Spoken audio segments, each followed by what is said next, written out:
تایا ابو دادو کیسی ہیں؟ کہاں ہیں وہ؟ پلیز مجھے ملنا ہے ان سے۔ ایزل روتے ہوئے اپنے تایا اشتیاق حسین کے قریب آئی، جنہوں نے فوراً سے اس کی جانب سے رخ موڑ لیا تھا، جبکہ سمینہ بیگم نے حقارت بھری نگاہوں سے اس کی جانب دیکھا تھا۔ ان لوگوں کی نظر ابھی تک وہاں ڈاکٹر کے ساتھ کھڑے ہو کر بات کرتے آریان پر نہیں پڑی تھی کہ انہیں مارنے میں جو کسر رہ گئی ہے وہ پوری کرنے آئی ہو۔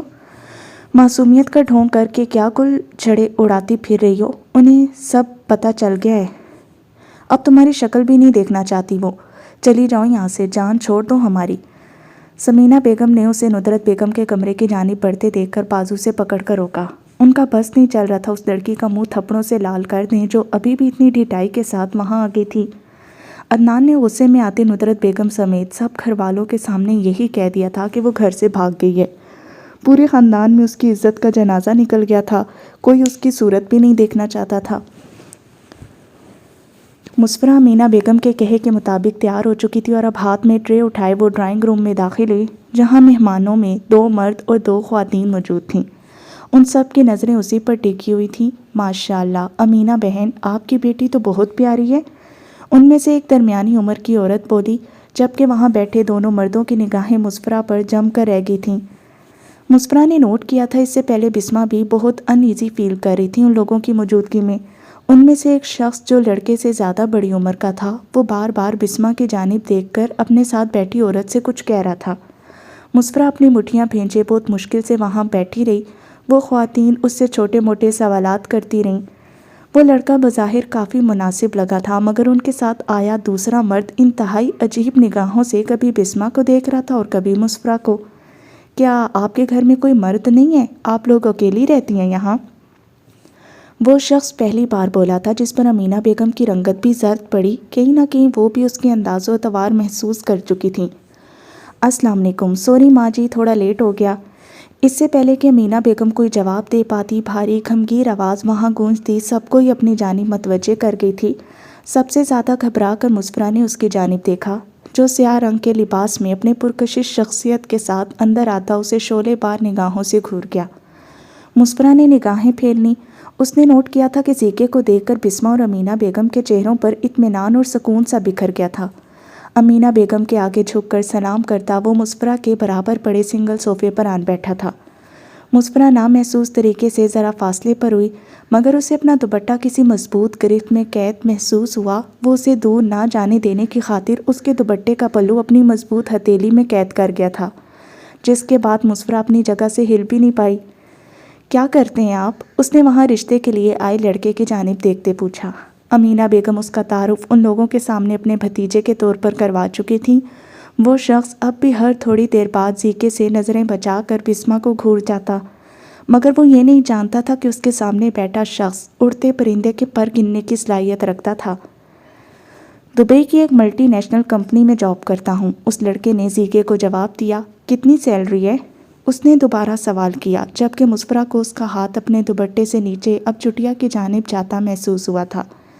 1-2 بار اس کی انگلیاں غلطی سے مسفرہ کی کمر سے ٹکراتیں، اس کے پورے وجود میں سنسنی سی دوڑا گئی۔ مسفرہ کی رنگت ایک دم سے لال ہو چکی تھی۔ وہ دونوں اس طرح سے بیٹھے تھے کہ وہاں بیٹھے باقی لوگوں کے وہم و گمان میں بھی نہیں تھا کہ وہاں کیا چل رہا ہے۔ اس کی چٹیا کو تلاشتا زیکے کا ہاتھ اب سکون میں آ چکا تھا۔ وہ اس کے بالوں کی ملائمت کو محسوس کر رہا تھا، جبکہ مسفرہ کو اس کے لمس میں غصے کی جھلک واضح محسوس ہوئی تھی۔ وہ بری طرح خوفزدہ ہو چکی تھی۔ 5 لاکھ، اس لڑکے نے جواب دیا۔ صرف 5 لاکھ؟ زیکے نے منہ بنایا۔ وہ لڑکا پہلو بدل کر رہ گیا۔ حق حلال کی کمائی اتنی ہی ہوتی ہے؟ مسفرہ مڑ کر اس کی جانب دیکھتی دھیرے سے بڑبڑائی تھی۔ اس کے لبوں کی جنبش سے زیکے محسوس کر چکا تھا کہ وہ کیا کہہ رہی ہے۔ اس نے اپنے ہاتھ کو ہلکا سا جھٹکا دیا۔ بالوں میں ہوتے ایک زوردار کھچاؤ کی وجہ سے مسفرہ کے لبوں سے بے اختیار سسکی نکلی، جسے وہ جلدی سے لبوں کو میچتی اپنے اندر ہی دبا گئی۔ یہ شخص حد درجہ وحشی تھا، اس بات کا تو اس سے بہت اچھے سے اندازہ تھا، لیکن لوگوں کے سامنے بھی وہ لحاظ نہیں کرے گا، مسفرہ کو اس بات کا بالکل بھی اندازہ نہیں تھا۔ اس شخص کی گستاخیوں پر اس کی رنگت خطرناک حد تک لال ہو چکی تھی۔ وہ اگر آگے ہوتی تو اس کے بالوں کو بری طرح کھچاؤ لگنا تھا، اگر پیچھے ہوتی تو زیکے کا ہاتھ اس کی کمر سے ٹکرا جانا تھا۔ وہ اس وقت بری طرح سے پھنس چکی تھی۔ یہ شخص اسے زچ کرنا چاہتا تھا اور وہ ہو رہی تھی۔ عدنان نے غصے میں آتے ندرت بیگم سمیت سب گھر والوں کے سامنے یہی کہہ دیا تھا کہ وہ گھر سے بھاگ گئی ہے۔ پورے خاندان میں اس کی عزت کا جنازہ نکل گیا تھا، کوئی اس کی صورت بھی نہیں دیکھنا چاہتا تھا۔ خدا کے لیے مجھے ایک بار دادو سے ملنے دے، میں چلی جاؤں گی یہاں سے۔ ایزل کی آنکھوں سے مسلسل آنسو بہہ رہے تھے، اس کا دل لرز رہا تھا۔ اس کے بارے میں نہ جانے اس کی دادو کو کیا کہا گیا تھا کہ وہ اس حالت میں آن پہنچی۔ سمینہ بیگم نے کچھ کہنا چاہا مگر اشتیاق صاحب نے انہیں خاموش رہنے کا کہتے ایزل کو اندر جانے کا اشارہ کر دیا۔ کبھی عقل سے کام لیا کرو پاگل عورت، وہ دیکھو اس سونے کی چڑیا کو اپنے ہاتھوں سے کیوں جانے دے رہی ہو؟ اب تک پال پوس کر بڑا کی ہے، اب جب فائدہ اٹھانے کی باری آئی ہے تو تم اسے گھر سے نکال رہی ہو۔ اشتیاق صاحب نے ان کا دھیان ایک جانب فون پر بات کرتے آریان کی جانب دلوایا، جو ابھی چند سیکنڈز پہلے ڈاکٹر کے ساتھ ندرت بیگم کے روم سے نکلا تھا۔ ایزل انہیں نہیں دیکھ پائی، اسے اپنی بھیگتی آنکھوں کے پار کچھ دکھائی ہی کہاں دے رہا تھا۔ آریان پر نظر پڑتے سمینہ بیگم کی آنکھیں بھی باہر کو نکل آئی تھیں۔ انہوں نے غصے میں اس طرف تو دھیان ہی نہیں دیا، میں نے اس بارے میں سوچا ہی نہیں تھا۔ اب دیکھیں اپنی بیوی کا کمال، کیا کرتی ہوں میں؟ یہ امیرزادہ ایزل کو استعمال کر ہے تو اب اس کی قیمت بھی تو ادا کرنی پڑے گی۔ یہ بے وقوف ایزل تو ساری زندگی بے وقوف ہی رہے گی۔ سمینہ بیگم اپنے شوہر کو لیے اندر کی جانب بڑھ گئی تھی۔ شبانہ چچی اور عدنان بھی وہاں آن پہنچے تھے۔ دادو پلیز آپ میرے بارے میں غلط مت سمجھیں، آپ کو تو اپنی ایزل پر یقین ہے نا؟ میں کچھ غلط نہیں کر سکتی، یہ سب لوگ جھوٹ بول رہے ہیں۔ میں کام کے سلسلے میں گئی تھی، میں نے کچھ غلط نہیں کیا۔ سجیلا سے کہا تھا وہ آپ کو بتا دے۔ ایزل ندرت بیگم کا ہاتھ لبوں سے لگاتے روتے ہوئے انہیں اپنا یقین دلانے لگی۔ اسے صرف اس بات کی پرواہ تھی کہ وہ اس کے بارے میں کیا سوچتی تھیں، باقی لوگوں سے اسے کوئی لینا دینا نہیں تھا۔ ندرت بیگم کے منہ پر آکسیجن ماسک لگا تھا مگر اس کی باتیں سنتے وہ مسلسل رو رہی تھیں۔ وہ جانتی تھی ان کی پوتی غلط نہیں تھی مگر اس پر جو الزام لگا دیا گیا تھا، اب معاشرے میں اسے کس نظر سے دیکھا جانا تھا، وہ سوچ کر ہی انہیں اپنا دل بند ہوتا محسوس ہوتا۔ اماں یہ جھوٹ بول رہی ہے، ابھی بھی اپنے باس کے ساتھ ہی آئی ہے یہاں، کوئی تو بات ضرور ہے، ورنہ وہ اتنا بڑا بزنس مین اپنے اتنے اہم کام چھوڑ کر اس کی خاطر کیوں آئے گا یہاں؟ یہ اسی کے ساتھ منہ کالا کر کے آئی ہے۔ بہتر تو یہی ہے کہ ان دونوں کا نکاح کر دیا جائے، اسی صورت ہی ہماری خاندان کی اور اس لڑکی کی عزت بچ جائے گی۔ شبانہ بیگم کی بات پر ایزل نے جھٹکے سے سر اٹھا کر ان کی جانب دیکھا۔ آپ یہ کیسی باتیں کر رہی ہیں؟ آپ کو شرم آنی چاہیے مجھ پر اتنا بڑا الزام لگاتے ہوئے۔ آپ کے گھر بھی بیٹی ہیں، کچھ تو خدا کا خوف کریں، دادو کی کنڈیشن کا ہی خیال کر لیں۔ ایزل ان کی بات سن کر تڑپ اٹھی تھی، وہ ایسا سوچنا بھی نہیں چاہتی تھی جب اسی لمحے سمینہ بیگم کا ہاتھ اٹھا تھا اور ایزل کے نازک گال پر اپنے نشان چھوڑ گیا۔ ایک تو غیر مرد کے ساتھ رات گزار کر آتی اور اوپر سے اپنی غلطی ماننے کے بجائے مجھ سے زبان چلا رہی ہو۔ شکر کرو تمہارے تایا چچا کو روک رکھا ہے، ورنہ تمہاری اس بغیرتی کے بدلے اب تک تمہاری گردن دبا چکے ہوتے۔ فوزیہ کی شادی میں لوگ ہم پر تھو تھو کر کے گئے ہیں، میری بچی کی شادی ٹوٹتے ٹوٹتے بچی ہے، اس سب کا ازالہ کون کرے گا؟ اماں تمہارا صدمہ لے کر یہاں تک آن پہنچی ہیں، تمہاری خاطر کتنی مشکلیں برداشت کی ہیں، مگر تم کیا کر رہی ہو؟ انہیں قبر تک پہنچانے کا ارادہ رکھتی ہو۔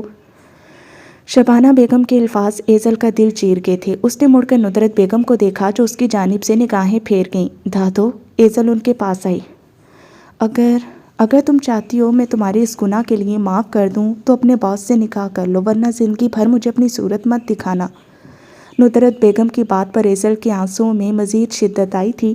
اسے لگا تھا وہ تو اس کا اعتبار کریں گی، مگر ان کا فیصلہ جان کر ایزل کا دل ٹوٹ گیا۔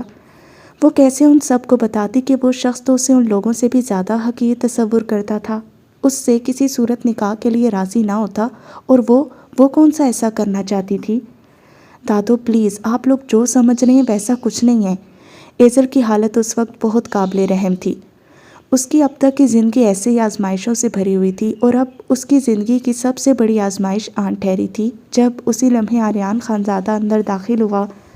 اس کے چہرے پر چھائے کرختگی بھرے تاثرات بتا رہے تھے کہ وہ ان کی ساری باتیں سن چکا ہے۔ ایزل کا دل چاہا تھا زمین پھٹے اور وہ اس میں سما جائے۔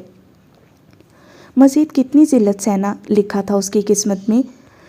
یہ شخص اب اس کی بچی کچی عزت بھی دو کوڑی کی کرنے والا تھا۔ آریان کو دیکھ کر اس کے گھر والے ایک دم سے معزز بنے، مگر آریان کی نظریں ایزل کے گال پر پڑے انگلیوں کے نشان پر گڑ کر رہ گئی تھیں۔